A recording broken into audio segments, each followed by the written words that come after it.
Hi, everybody. Welcome to the America Unchained Project.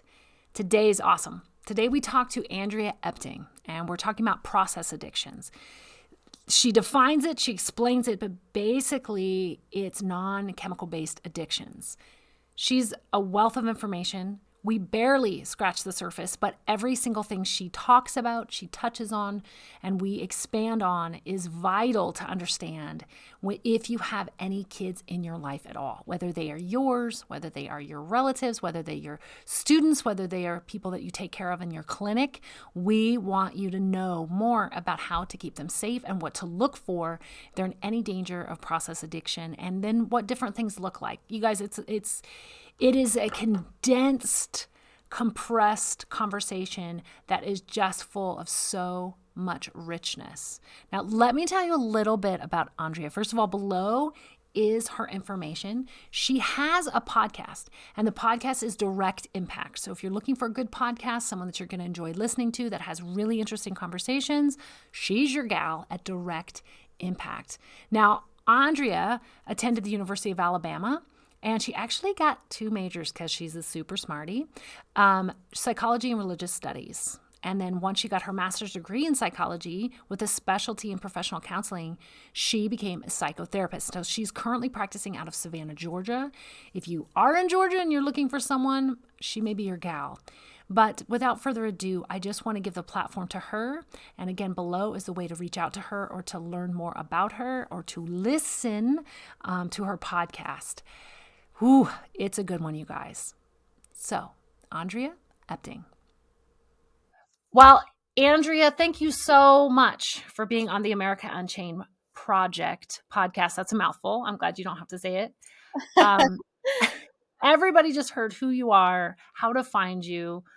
I'm just so honored that you're here today. You are someone that when we connected online and I read your bio, I got so excited because you understand what it is we're trying to educate parents, caregivers, and professionals on, which is really summed up in just the idea of process addictions. But before I delve into any questions or just kind of open up to this broader conversation, can you first just introduce yourself and then explain to our audience who might be hearing the word process addictions for the first time what that even is? Absolutely. And thank you, Charity, for having me. I really am excited to be here and to speak to your audience. So, process addictions are very similar and used to be labeled behavioral addictions. Okay. I just feel like process disorders, process addiction is a much better way to understand them. The definition of addiction is a pathological relationship to any mood altering behavior that has life damaging consequences.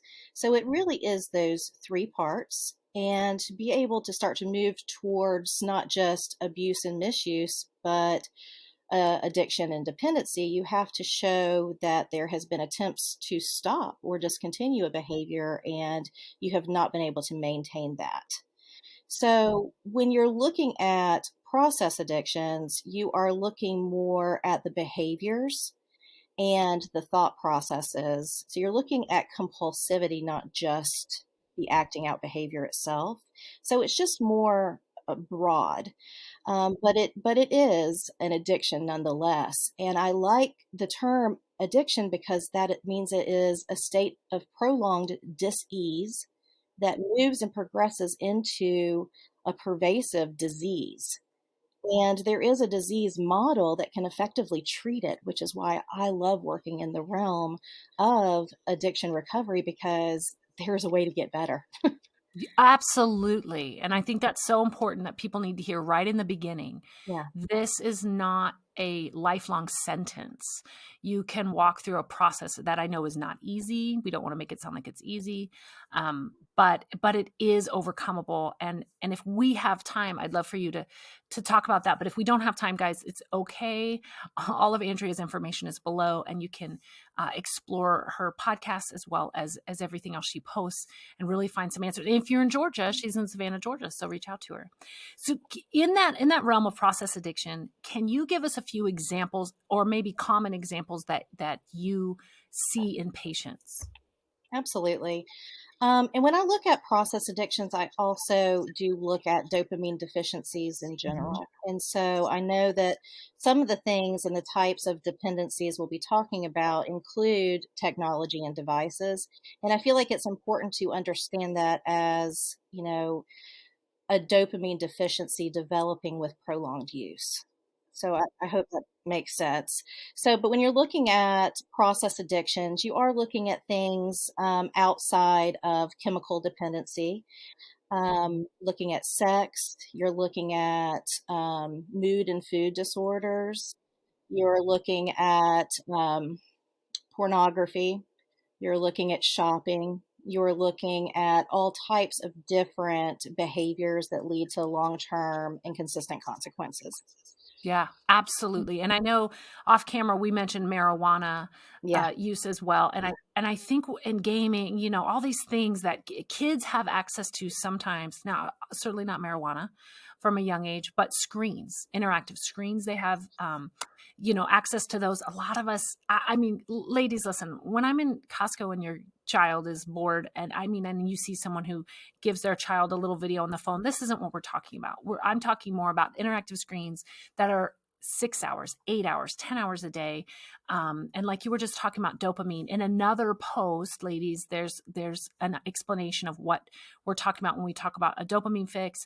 There's a great book called Dopamine Nation. I recommend that to a lot of people to read. It's a really good base understanding of what we're talking about.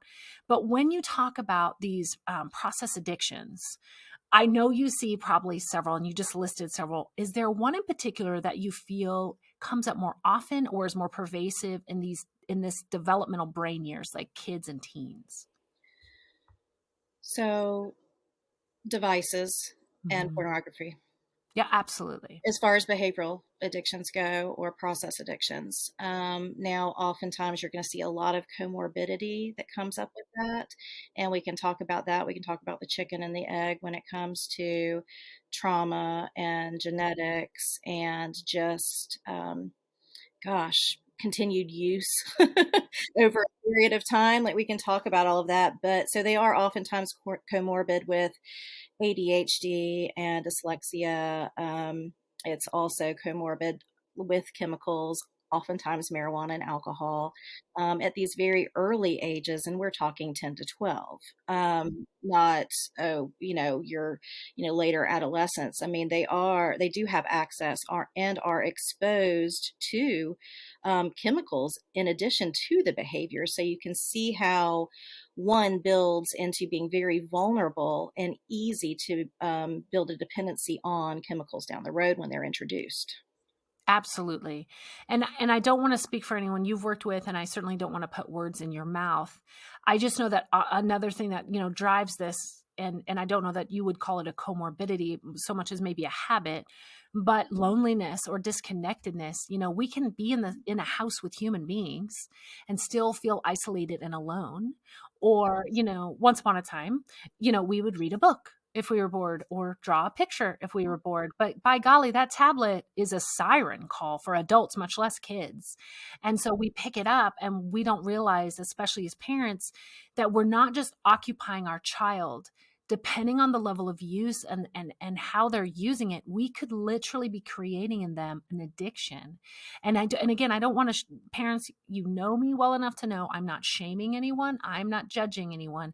I think we just need to be honest about what can cause an introduction to something that can become an addiction. And as parents, we have to guard our kids against this. So if you were to talk to I'm just going to be hypothetical here, and I know not everyone finds hypotheticals fair, so I understand that. But hypothetically speaking, if I as a parent came to you and I said, I'll just be honest, my kids' ages are all boys, 16, 13, and 10. So let's say with my 13-year-old, um, thank God he doesn't have this problem as far as I know, but if I found him using marijuana with a friend and then I notice paraphernalia around the house and I'm starting to realize that he is creating a habit of using marijuana. Now, my gut reaction is I need to go get help. I need to get some tools. I need to help my son. However, I'm going to be frank, a lot of parents really, because it's legal in a lot of states now, have become really lax on marijuana use with their developing kids. What would you say to me as a parent if I came to you and said, well, should I even be worried about this? He's 13, but as long as he only uses pot every once in a while, I think it's okay. But I wanted your opinion because you're a professional. Yeah, my answer would be you should absolutely be worried. And making plans for him to get, access to resources and some care around even just psychoeducation, because but you definitely want to have an assessment and evaluation to see how progressed this is. And because of technology, because of devices, because of how young they are when their little brains become dependent on this type of dopamine hit, they really are set up for dependency to chemicals. So it's like where, well, back in the day before we had, all these dopamine hits, constantly all day long, it might take us a little bit longer to become physiologically dependent on a chemical, but now it's not going to take that long. And marijuana is physiologically and physically okay, addictive.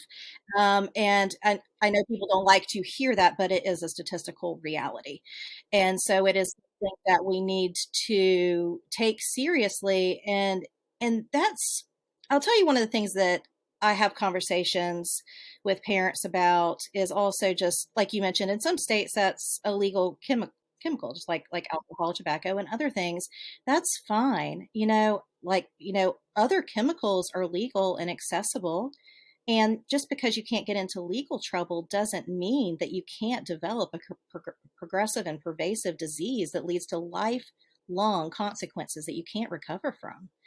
Um, and that's really what we're trying to prevent. I mean, I never get into a conversation around legality when it comes to life damaging chemicals.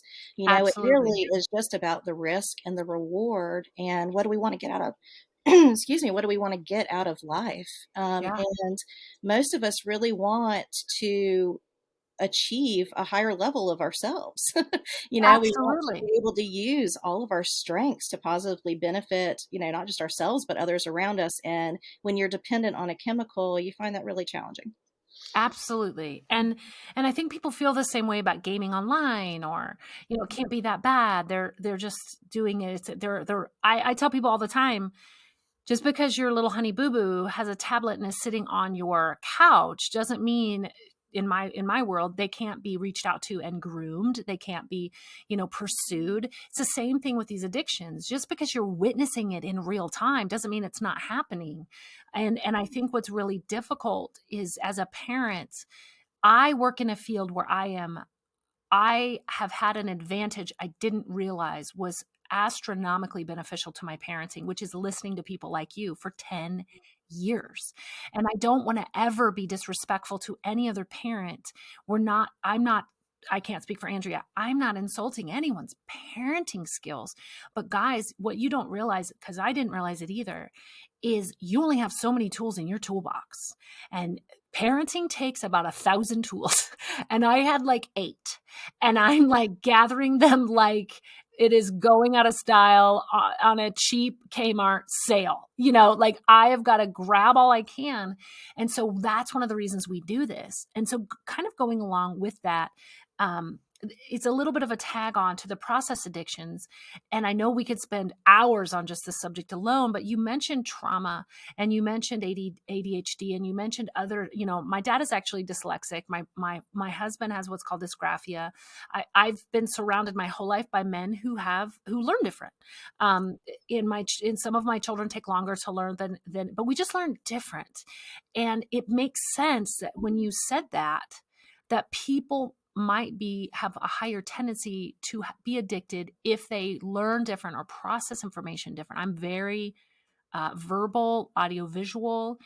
YouTube it isn't my vice anymore, but it was my go-to vice, and I had to get off of it because I would just like endlessly hunt for the perfect thing to watch next. I didn't even watch films anymore, and I'm a huge film person. So kind of touching on that, let's say your child has been diagnosed legitimately with ADD or ADHD. Yeah. Is And there I've got two of them. I also okay? have a 15-year-old, I have a 17-year-old, and yeah, I hear you. And get it. So how do you safeguard your kids knowing that there's look, ladies and gentlemen, these companies don't give a crap about your kids. And I have sat in rooms with people who were designers for video games, and they said a psychologist or a psychiatrist would be in every one of their meetings informing them on how to make their game more addicting. Okay. So these companies are smart. They are smart and they are trying to get your kids addicted. Sorry to burst anyone's bubble that may not believe that's true. It's absolutely true. But how do you safeguard your kids? We of course want them to have a normal childhood, but not normal all at the same time. Yeah. What are some safeguards that you would encourage parents to put in their lives if you know your child's more susceptible to these sorts of things? Yeah.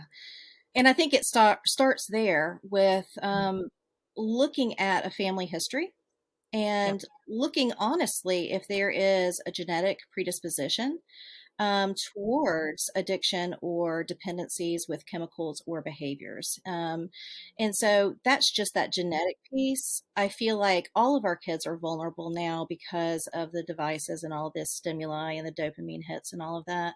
So, but I would take an honest inventory and just be like, okay, so when I look at how susceptible are my kids, I want to look at genetics, I want to look at trauma.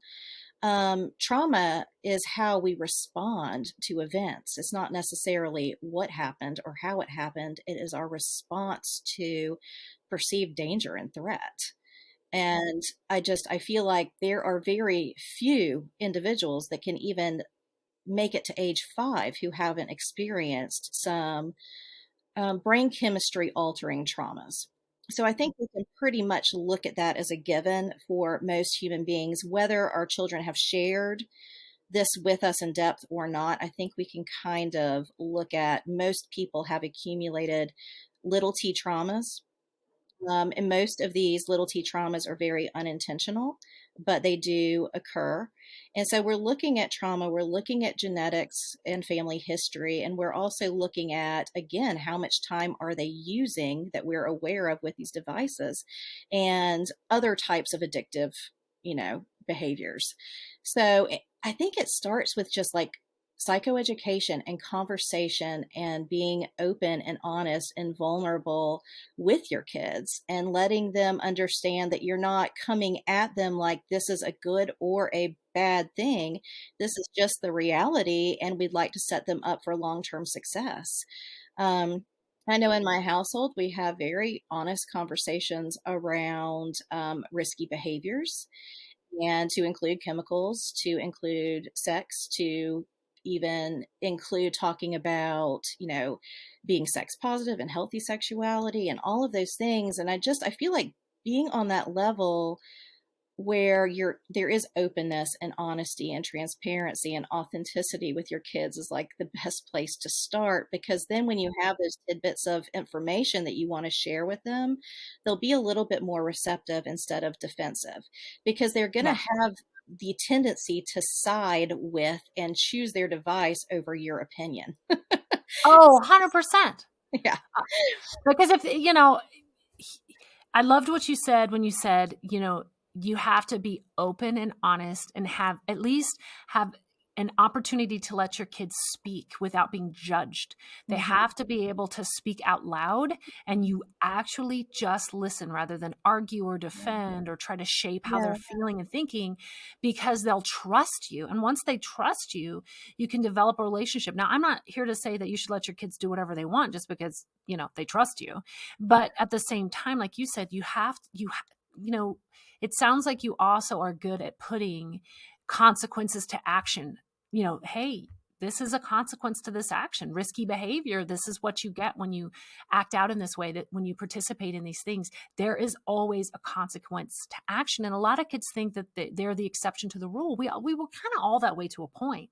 But I love what you also said, those little t traumas, and a lot of them are unintentional. When a child, you listen, I don't know about your boys. I've got 3 and they're very different. I have a girl and a boy, but oh, you have a girl and a boy. aside Awesome. from that, Oh my gosh. Aside from the fact that they share two parents, they have absolutely nothing in common. Uh, Nothing. and I don't know if one of them's more sensitive than the other one. That's I have a sensitive son. I mean, it's not that, and then one that is kind of a hybrid of both of them. So he is sensitive, but he can kind of toughen up too. And then the first one's just very literal and black and white. But I have to talk to them different. Not we don't have to talk about different things, but I have to approach them differently because one won't hear me if I'm too careful in how I word my words. The other one won't hear me if I'm too blunt. Now they know if it's an emergency situation, mom's just a drill sergeant and they're on, they get that. But I think as parents, we also have to respect how people process information. If too much information coming at them at once, or we get used to big adult words, and they need smaller broken down concepts. We've lived a much longer life, and it's easy to judge where they're at based on me being 46 and them being 10. Well, that's not really fair. It's hard for me to remember being 10. I need to remember he's only 10. But I think what's so key about what you just said is staying connected with your kids. Disconnection from your parents and disconnection from your children, on the flip side of that, it's not easy to get back once it's gone. It is possible, and we should work for that. But connectedness is such a safe place for kids, and it can help with these process addictions. It can help with temptations they're facing. If they feel like they can tell you anything and you're not just going to judge them instantly, again, there's consequences to action. Our one rule with our boys is just tell us the truth. Like, just tell us the truth. My son even confessed to something once, and he, it's not that there was no consequence, but the consequence was less significant for sure because he just told us the truth. Because it's an issue of safety. 100%. Yes. And I know our time is short, but can you end with that? Can you explain? Because I say this to my kids, my job is to keep you safe, to keep your mind, body, and soul safe. Mm-hmm. And I can't do that if you're hiding things from me. That's right. And you're growing up and you deserve more responsibility. And these boundaries will expand as you earn the trust and the right to do so. But my job is keeping you safe. So can we end on that? Can you just explain to maybe a parent who didn't see this coming? And they had all the good intentions of the world, and we're not here to judge what they've done. But moving forward, all we can change is what's going to happen from today on. How do they keep their children safe from these process addictions in their home? Like, what kind of culture or rules, just maybe some general ideas they can literally take and instill in their home to keep their kids safe?